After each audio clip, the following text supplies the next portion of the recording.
All right, everyone. Welcome to Five Out, a Ball Knowers podcast. I'm Brendan. I'm going to take the point today. I'm here with Lance and Austin, two of the most seasoned veterans to the podcast. How are we doing, Damn guys? right. Spectacular. No, I'm Fired good, Yeah, up. actually. I'm Fired good. up.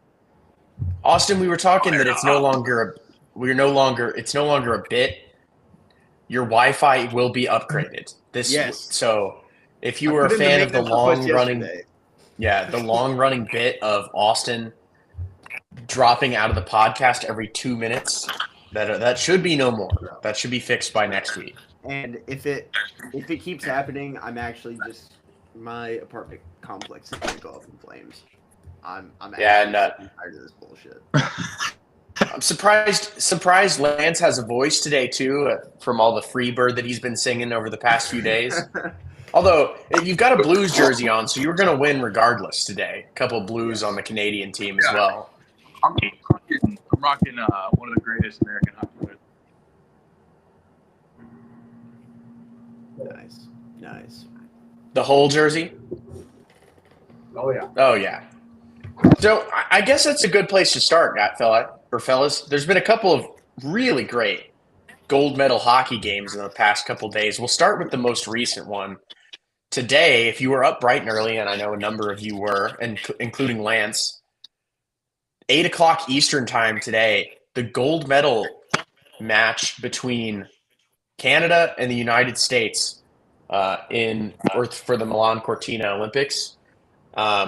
Team USA comes out in overtime 2-1, in which it was the first American hockey medal since like 1980. So it's a great day if you're an American hockey fan. Lance, what stuck out to you? Dude, I've been fighting tooth and nail against people who are like all my buddies in Canada, because I don't know, to the average person that's like hockey fans, they might not know how good that Team Canada team was, like the star power, because you can hear the names of the NHL All Stars, but if you don't listen or watch hockey, you're not gonna know the magnitude of how good they truly are.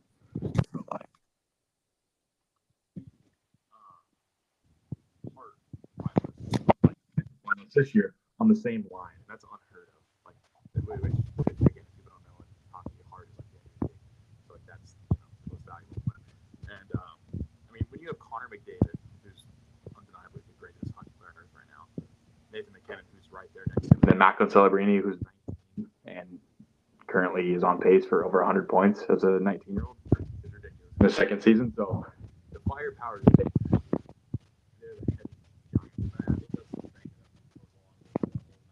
Oh, I think Lance, your audio's filtering out a bit. Fuck. Give me 1 second. Austin, did you get a chance to watch the game? Yeah, so funny enough, I don't really watch hockey. I don't know anything about it, really. Which is, you know what? That's my fault. That's on me, right? I need to be doing a better job as a sports journalist. But it was super fun. It was, obviously exciting. I think it was Jack Hughes who got hit in the face with a hockey stick. That was, as somebody who does not have his front teeth, I felt that. It just, that made me feel a certain way. It was super fun, super exciting. One of the first hockey games I really sat down and watched. I didn't watch the entire game. Obviously, I know the significance of, like you said earlier, it was the first medal USA has won, or USA men's team has won in hockey since the 80s. Yeah, well, gold medal. It's gold. We won Gold. Okay. bronze and silver numerous times. We just haven't won gold since 1980. Right. So obviously, significant moment. Oh yeah. And so, but it was fun. Hockey is just a fun sport. It's exciting. You get to watch people beat the shit out of each other and do whatever, right? Yeah. Even somebody who doesn't follow the sport as much as I probably should, it was super fun game to watch. It was just monumental, man. Yeah. That I think the big story too, as well, from that game is Connor Hellebuck. yeah. In goal for the United States, because there is a lot of discourse. I watch a little bit of hockey now. I would not say I'm an aficionado of hockey or anything like that, but there is a discourse around his career that he's a great goalie, but they can never win the big game. Yep. And I think today is a good example of like that doesn't like a narrative doesn't always define the story. Like Connor Hellebuck is an MVP caliber player, and he proved it today. 41 saves on 42 shots. Yep. And the United States, I believe, the winning shot was shot number 28, so they were being significantly outshot. Mm-hmm. I mean, I know you've watched Connor Hellebuck, Lance, in his career, but like this is a pretty damn good performance. Yeah. No, I mean that's you explained it perfectly. Everyone always shits on him and says he can't win it all, but he wins. It's the same thing with McDavid, honestly. It's the individual awards. Like he's the greatest goaltender right now. He won the Hart last year. He won the MVP last year, and he's won multiple Vezinas, which is the greatest, like the best goaltender award at the end of the year. Like obviously he's proven that he's great, but Winnipeg always can't get anywhere because, you know. But then again, that's the supporting cast as well. I mean, at the end of the day, the defense you put in front of you is as good as you're gonna do. And like that today, dude, he's playing against the greatest in the world. You're playing against Connor McDavid, who's gonna go down as one of the best ever. He's obviously the best right now. Nathan McKinnon, who's gonna go down as one of the best youngest player. I mean, each line he's facing the best players in the NHL, and he dominated. I mean, I don't know what more you could say other than that. He's the sole reason they won that game. I mean, yeah, I don't know. Like, I don't know if there's if you can put anyone else out there if Team USA comes close to winning. No. And I mean, you could say that. I know Jordan Binnington's had a rough season for the Blues this year, but he has stepped up for Team Canada. He did that last year in the Four Nations as well, and he played really well in these Olympics as well. So like, no diss on Jordan Binnington, but I really think too, like you could almost say that Team USA on the defensive side of the puck too, like just the amount of shots they gave up and scoring chances. But you're talking about the best players that really exist in this world. Yeah. I don't know if there's a defensive combination in the world that really gives up very few shots to that Canada team. Yeah, there's zero chance. Because honestly, if you look at it and the totality of all, like I believe America has the better defensive lines against Canada. Like we have studs like Quinn Hughes, Brock Faber, all of them more. But 1 second. Yeah, Charlie McAvoy. Sorry. Yes. Yeah, they played tremendous. I mean, Charlie McAvoy slammed into the behind Hellebuck and saved a goal. I mean, he literally pushed it out. I mean, they're just gritty. And I think that, yeah, obviously they got outshot, but like, dude, again, it's like the World Baseball Classic too. I mean, you're throwing against Aaron Judge, Bryce Harper, Mike Trout, all these dudes, just star power. Like you just got to do what you got to do at that point. I mean, you can only do so much. And Hellebuck did it, man. He stood on his damn head. Yeah. Hey, how about this too? Connor McDavid and Nathan McKinnon were -2 in the game. That's the thing, man. If you look at Game 7 of last year in the Cup Final, 0 points. Year before, 0 points in the Game 7 again because they both back-to-back years he went to the finals. This year again, 0 points in the last game. That's the thing that they call him Mick Fraud. I mean, he's unreal. But then where is this greatness when you need him to fucking do it? He never shows up, and it's been 3 years in a row now. Which, yeah, again, it is what it is. I mean, there's the narrative you can create about that. He's still nonetheless going to be one of the greatest hockey players of all time. But like, there's always going to be that legacy that he can't get it done. And I mean, right now he's not proving the critics wrong. Like he keeps shitting the bed when it matters. And you can't say the same about like Nathan McKinnon. He's a freak, and he's won a couple cups the last few years and a Hart Trophy. But I don't know. It's the same thing, though. Austin, anything else that stood out to you about the men's gold medal game this morning? Absolutely nothing. I don't know. I don't know any of the players. I hardly understand the concept, like the actual game itself. Like I was having my buddy explaining rules to me, And I'm like, I fucking guess, dude. Like, I'm gonna take your word for it. Yeah, that's all I got. Dude, it's on a that. complex sport, man. Like super. It really complex. is. And And it's- he was kind of like describing everything to me and how they like, especially like how teams perform offensively and defensively, and just how like it's super complex and but it's super fun. So you know Yeah, what? Hell and I yeah. mean, and these dudes, like, I don't even know, like, that's what I so much love about hockey. I mean, because like I played a little bit of hockey, I did it in Omaha, and like, dude, it's just gritty, man. Like these guys get beat the fuck up.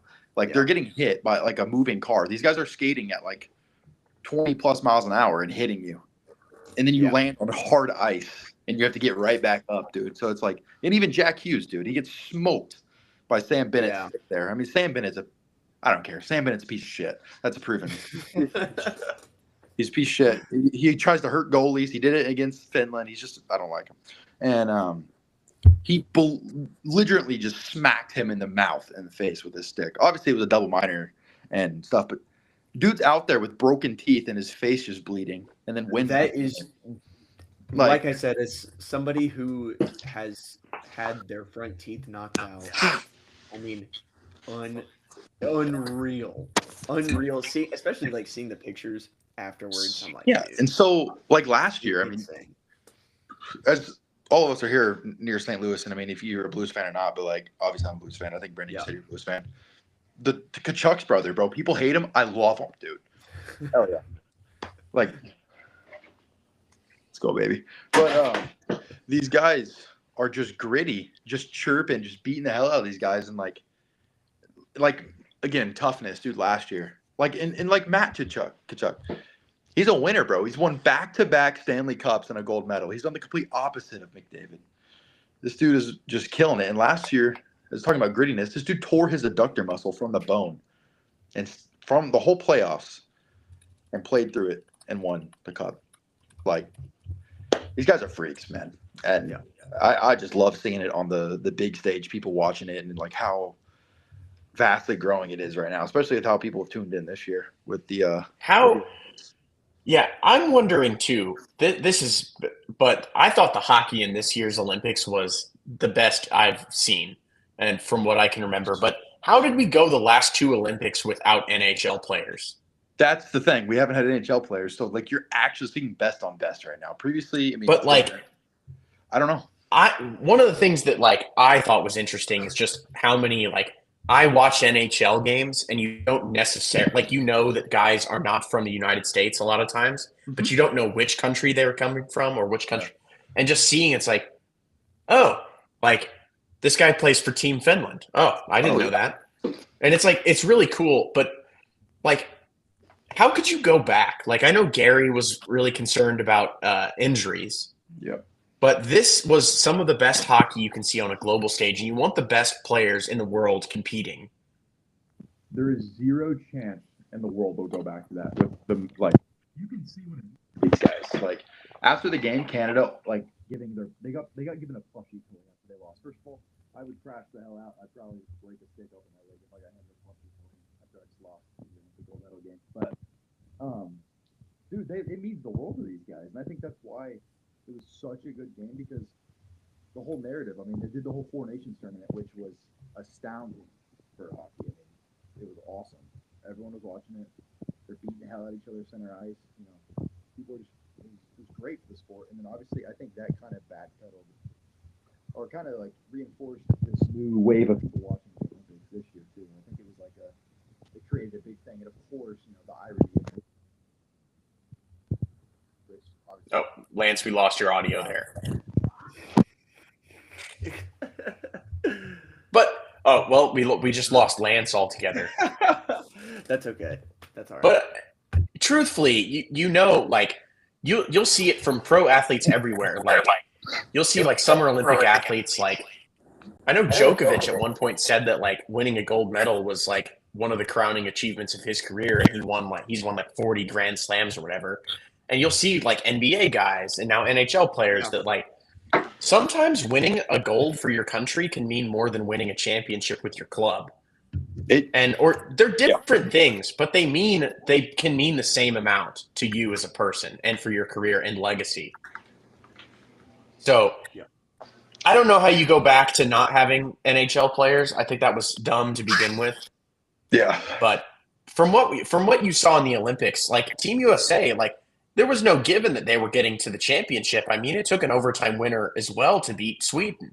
Yeah, which Sweden in the quarterfinals. Sweden's freaking really good at hockey. I mean, they won like a gold medal like 3 years ago, I think, or not 3 years ago, 3 Olympics ago. Sorry, 2 or 3 Olympics ago. I don't know. Like Finland's right there, man. Like Finland's won multiple. I mean, these countries are damn good at hockey. Russia is great at hockey, and they didn't even play in this one because they're banned, obviously. But dude, they have the greatest goaltenders, like paired, like by a pretty good margin, and like they have Ovechkin, Kaprizov, Kucherov. You have all these nutty Russian players. They don't even get to play, which sucks. But like, yeah, I don't think people realize how wide the what's the word? I guess I just want to say ethnicity. I don't know. The margin of different, where people are coming from, in the NHL. What you're saying. I think you're trying to say just the globalness of the game. Yeah, like who is coming from where and like different. No one country really dominates the game in terms of the best athletes. I mean, on paper it would be Canada, but like, yeah, I mean, anyone can win. You know what I mean? Because it's not a player game. One player cannot carry a hockey team 9 times out of 10. I mean, that like you have great stars, but like at the end of the day, dude, you're not going to be on the ice for 50 minutes. You have to get 30-second shifts, minute shifts. You're off, on and off, and like you got to have a damn team dynamic. Because this is not a sport you can carry, given the scenario, unless you're out there every time scoring every damn goal, which happens sometimes. But it's the team aspect of it is nuts, and like the plays that they're doing, the normal watcher is going to have no idea what they're doing when they're dumping the puck, slinging it around, dump and chase, cross corner dumps and stuff like that. Like no one's going to know what the hell's going on, but like it's all like very well practiced, and they just do it at the highest level, and it's wild. Yeah, I don't think an average hockey viewer understands how difficult it can be to effectively enter the offensive zone, dude, and still have a scoring chance. So yeah, it's ridiculous. Yeah. And honestly, while we're on the topic, because I don't know, I've seen it from other people, I've talked to other people, because this is in every sport, like it's not like this, and this is not a dig in at all, but the women's hockey compared to men's hockey in like the tempo, skill, and everything is just the craziest thing I've ever seen. Like the skill gap margin is just like, if you just watch it, it's just nuts what these guys can do on the ice. Like they move like Olympic skaters, like not even just hockey players, but like straight up ice skaters that are doing flips and shit. Well, I could also add on to that too, because I watched a lot of the Team USA women's hockey run throughout this Olympics, and I'm sure you would agree too. Like I've watched women's hockey in the last Olympics. That sport, the women's side of the sport, they're way better. Like most of these teams would kick whoever won gold in Beijing. I forgot who it was. Yeah. But like the level of women's hockey with the PWHL now, I love it. There is so many players who are so good. Yeah. But here's what I want to stress here, because the final in the women's hockey was 2-1 as well. Yeah. And that was also over Canada. But I don't think it can be overstated how dominant Team USA was on the women's side of things. Yeah, that game 5-1, 5-0, 5-0, 5-0, 6-0, 5-0. That was the run up to the gold medal game, including a win in the group round over Team Canada. So I guess maybe the credit in the women's side of the things goes to Canada for having a really good game plan for the gold medal match. But I didn't look it up before the show, but I've got to think this might be I guess women's hockey only was started in 1994, I believe, in the Olympics. Roughly, sometime. Yeah, first time that the United States has won both golds in both men's and women's. It's huge. It's huge for the sport. It's huge for the the masses in America, at least, because People love it. I mean, people love when they see a team sport in a sport like hockey. That's one of the major ones, like winning at the Olympic level. I think it's huge for American fan bases and just American people. I think it's patriotic as hell. I think, it's fucking sweet seeing the boys winning against freaking Canada in their own sport, And again, it's different. In 1980, man, that was a bunch of college kids who just beat some Soviet Nazis. Like, it's crazy. It's Bunch insane. of random college kids who half of them didn't even play in the NHL. I don't even know if you know that or seen that. Like, Oh, we lost him. Oh, this is like a throwback to when we used to give Nick a minute to talk about NASCAR, and we may or may not have muted him. Lance was making a very solid point about the Lance, I'm growth gonna of trust hockey. whatever you're saying, bro. Whatever you're saying, I'm trusting it. Austin, 'Cause I can't hear. did you get a chance to watch the women's gold medal game? No. So the only thing that I wanted to watch was the hockey, just because, yeah, like NHL players were allowed to play, and I'm not a big hockey guy. I need to get into hockey, and what other way to get into hockey, besides watching, your country compete at the highest level. I obviously knew that it was more than likely going to be USA Canada. At least that's obviously what you're hoping for, because who likes Canada? Nobody. And so, but I didn't watch anything else. I'm gonna be honest. Like outside of the hockey, I saw a couple of curling clips, because somebody was getting accused of cheating and doing all that. But besides that, Yeah. no. I think there's other things to mention too with Team USA is that Erin Frankel, the goalie, she set the new Olympic record for most shutouts in one tournament. Yeah, she was friggin' lights out. They basically they got scored on in their first game, and then didn't get scored on again until the gold medal game. So you can't say enough there. And then Team USA, that was their 8th straight win over Team Canada, dating back into. Oh, I had to send a text because I don't think he got the hint that we were saying that. then we kept talking over him. Yeah. Yeah. Welcome back, Lance. you hear me now? All right. Yeah. So did you have a note on Erin Frankel and her freaking dominance? Like I said 5 she was straight lights games out. without I getting. said yeah, she's lights out, man. She's great. I mean, yeah. I mean, they were dominant the whole time, and I don't even think there was a team that was catching them. And obviously, Canada played well, but like even in that last, is it Megan Keller? I think the defenseman. Again, she's a defenseman and just absolutely torched Canada's best defenseman, which you don't do that as a defenseman in the NHL. It's not normal. Orthopedic, whatever, hockey. And just dangled her and just scored like the wildest goal that she could in that scenario. So, I mean, that was pretty incredible. I think by the time we get to the next Olympics, like you were talking about maybe the skill gap, but like you're going to see so many teams who have such good players. Like that side of the game is going to get so much better and so much bigger. Like what you see as a sport becomes popular, like right now Team USA in women's hockey has medaled in the last 8 Olympics. Yeah. But eventually the rest of the world is going to catch up, especially with the growth of professional leagues.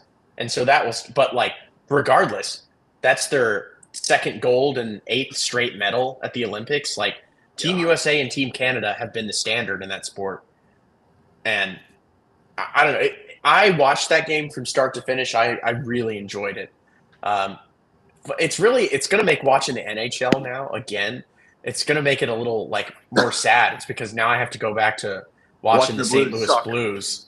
Yeah, and yeah, none of the games matter.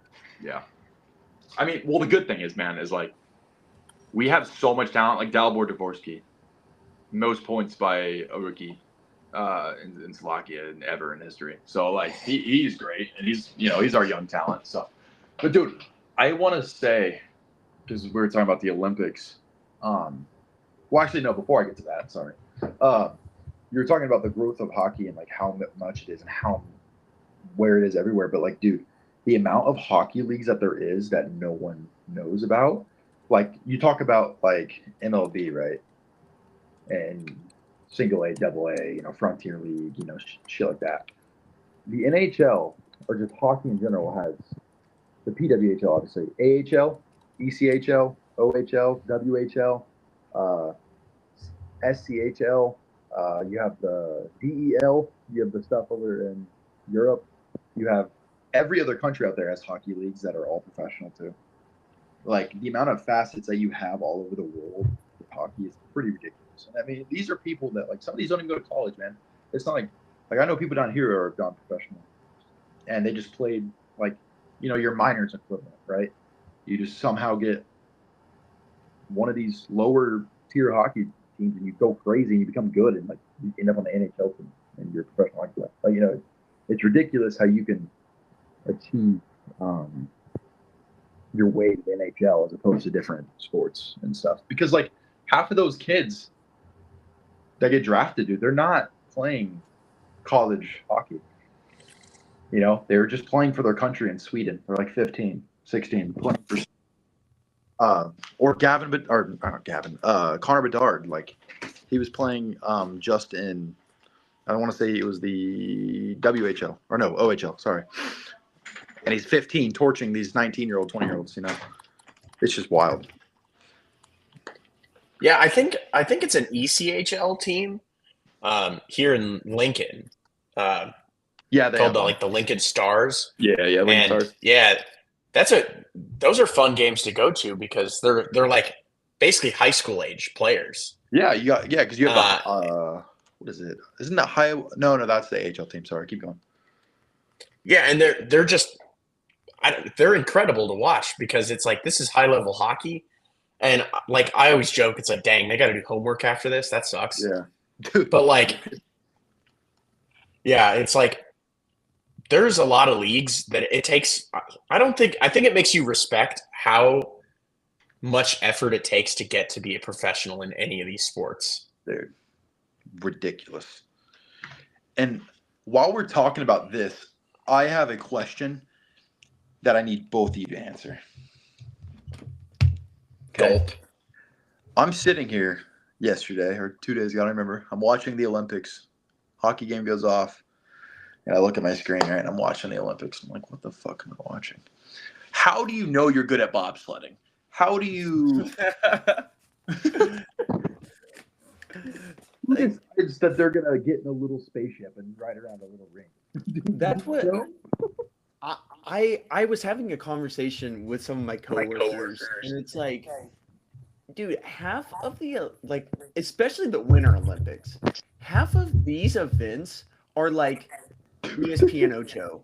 Like I'm seeing it for the first time ever, and I'm like, how the hell do you just figure this out? Like, how do you figure out you're good at this? I said the same thing.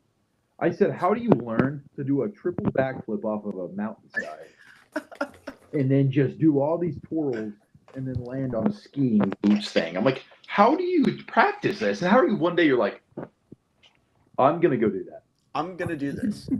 I'm going to do this. I think, and you know what? I think a lot of those like skiing and snowboarding, like sports with like the big air and the one that's basically you flip straight up and then do a bunch of flips.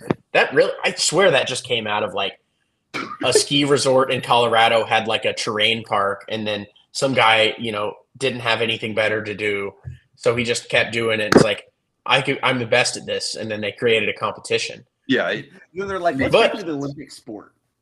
How do you create like the bobsled track? Because that doesn't naturally occur in the world, right? Like snow on a mountain naturally occurs, right? Yeah. I've never heard. So I get a skiing space sport, right? But they're like, what if we made a track like an ice rink, but was so steep, and then we put little sleds on it? And we're gonna put people in this little spaceship and just push them and just see how fast they go. I don't know if you watched any of the skeleton in the Oh, Olympics, but that's the one where like the luge, I think it's the luge where you lay on your back, but the skeleton you lay on your front side, so your head is the first thing forward off the sled. Dude. And you know what the crazy Horrifying. thing about all this? Like, some of these people are like Starbucks baristas. Yeah. Yeah. Then they're going to Italy, running through They're playing for their 10,000 country. condoms. 10,000 condoms in 3 days. And they're doing 1,400 flips, man. Yeah, there was it was the winner, the guy who won for Team Germany. His father in bobsled, his father wanted him to retire, like after the last Olympics, because he was making no money.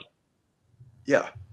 And it's like Before you're great at this sport, but like there is truly like I've thought about this too, Lance. It's like, how did some of these sports even begin? Like, I don't. Dude, it makes no who sense. I don't came even know up what they're with doing. this?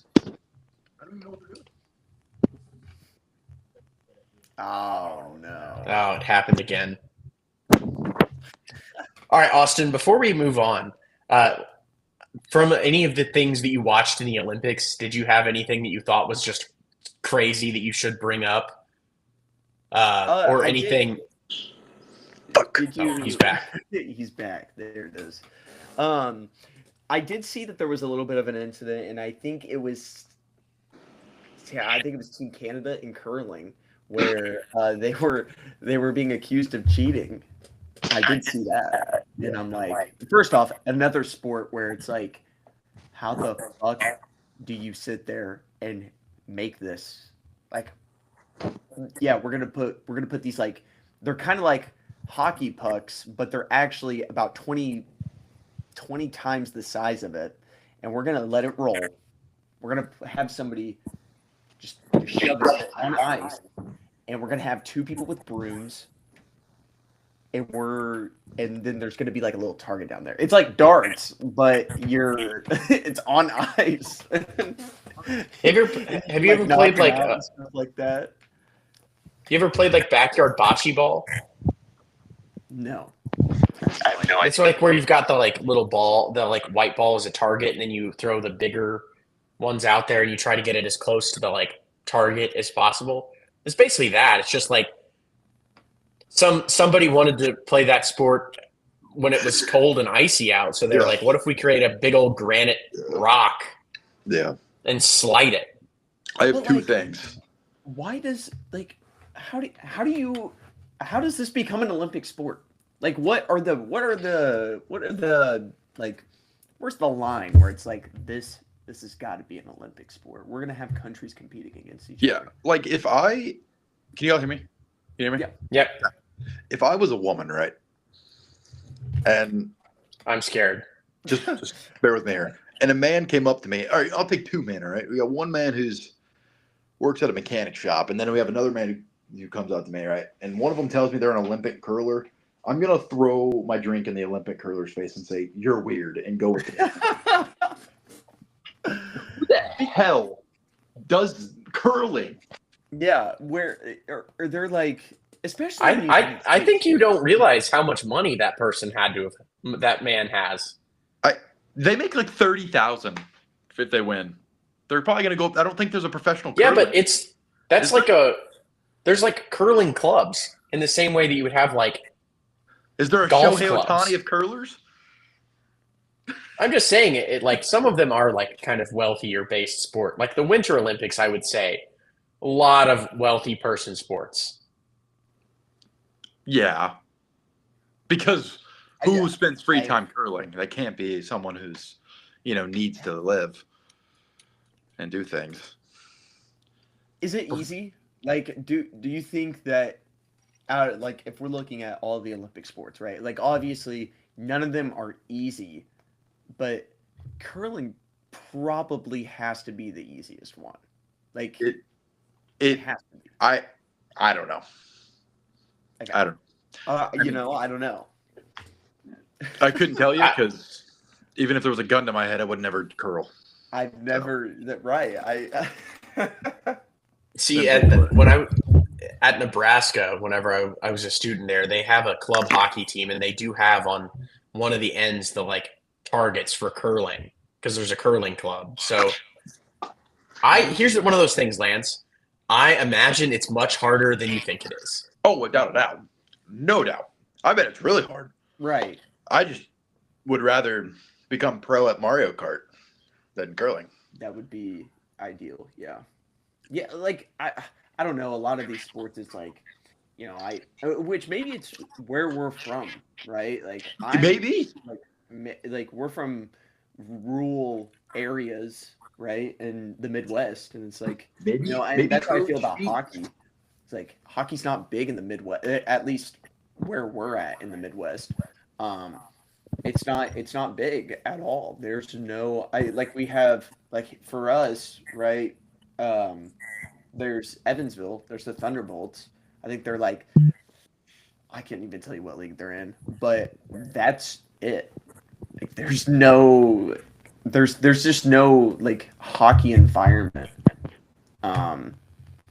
in these rural towns. And so it's the same thing, I guess. I guess curling could be like fucking Montana thing. And it's like, wow, go to Montana, man. I can't hear you, Lance.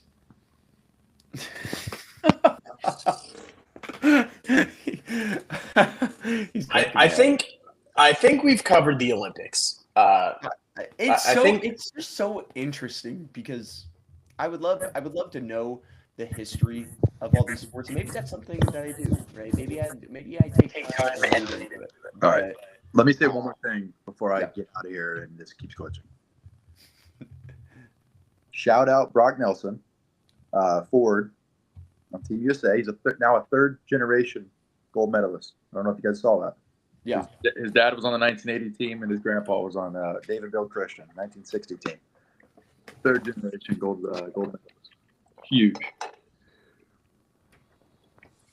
Yeah. That's it.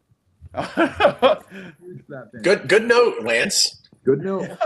Other than that, I'd rather probably go to prison than bobsled or bobsledding is actually just dangerous. Okay, it's dangerous, but I would love to try it. I'm not gonna lie. I would love to go down. I would not want to be the one that like steers. Like I would be in the back, but I'd love to run alongside and like try to jump in. Brendan giving back shots to the bobsled. Hey, you're telling me you don't want to ride down on like a sled at 80 miles per hour? That Brendan, sounds terrifying. I am 6'6". If you think I'm fitting in that damn bobsled, you're out of your damn mind. I mean, Jason Kelsey fit in the bobsled. If you saw that, I think he's like 6'1". Yeah, but he's also an NFL offensive lineman. He's a large human. Yeah, he is. I'm sure he had to squeeze in a bit. I'm sure he did not feel good. No, I can't imagine. So, but yeah, the Olympics was cool. It was cool. Yeah. Oh, also, before I get out of here, great at college baseball. Let's go Sooners. We're kicking ass.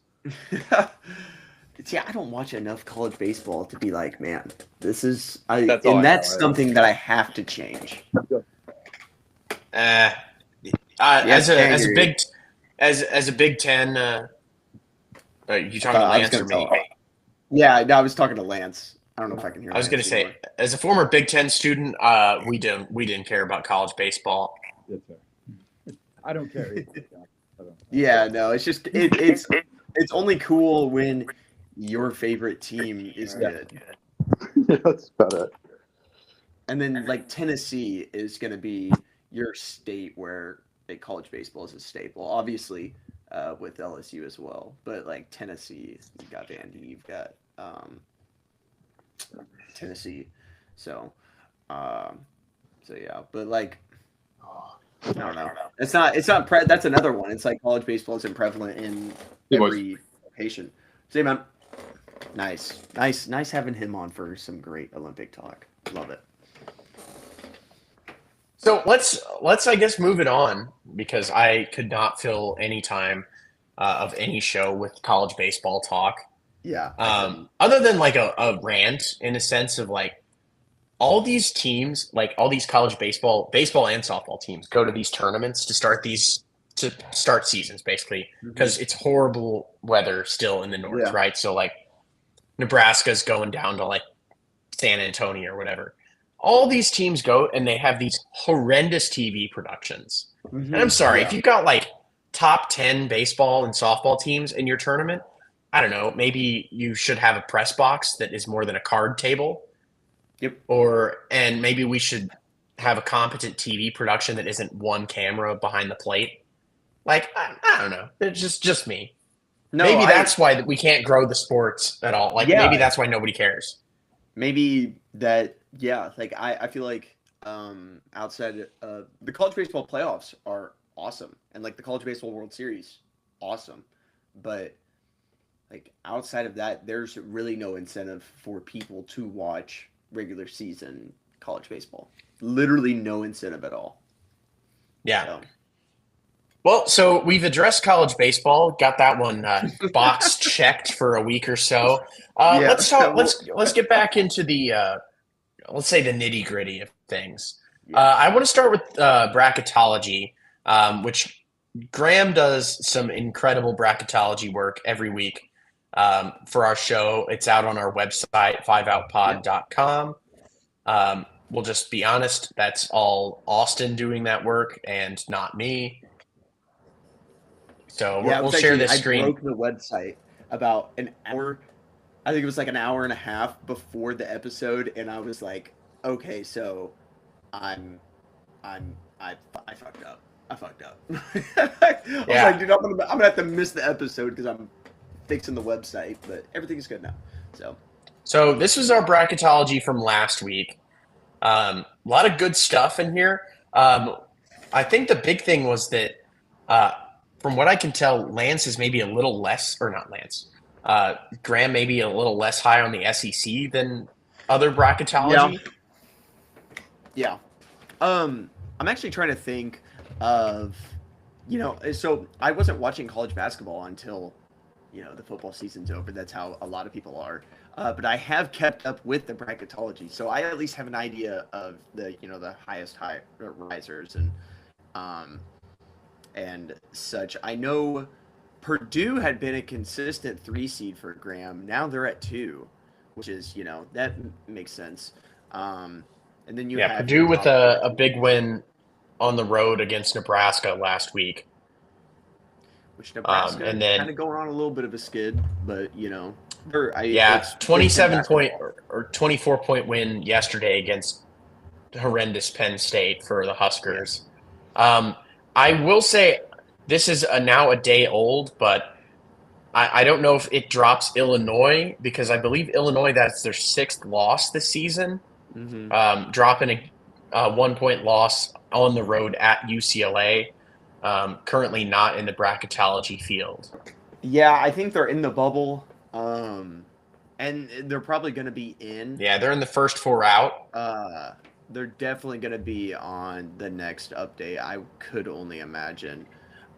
Especially Ohio State did lose today to Michigan State. So, but we'll see. Yeah, that was a big one. They're sitting around the bubble as well. I think so. We basically what this amounts to is, in the next week or so, we'll have a much clearer picture, as you will. But there's about 4 or 5 games left for every team. Yeah. And then you've got conference tournaments. Now, where the bracketology really gets weird is with a lot of these lower seeds who are basically one-bid conferences. Who knows who's going to come out of the OVC? Likely Austin Peay. And then I think what's interesting is Kansas has really rebounded. So they started off the year kind of struggling a little bit. I believe Kansas was even unranked at some point. Yeah. And then they've really climbed back in, and then a couple of wins over BYU now, who was a top 10 team in the country. They also lost to Cincy, and it was an embarrassing loss at home. I think it was the largest defeat by an unranked team at Kansas in 50 years. And so, which I know the whole Darren Peterson drama is probably not what you would want being circled around your basketball team, but whatever, right? He's obviously incredible. And then I know tonight there's Big Ten action. I think it's Wisconsin, Iowa, I think, right? I'm not mistaken. I'm not 100% sure on that one. And man, Wisconsin, dude.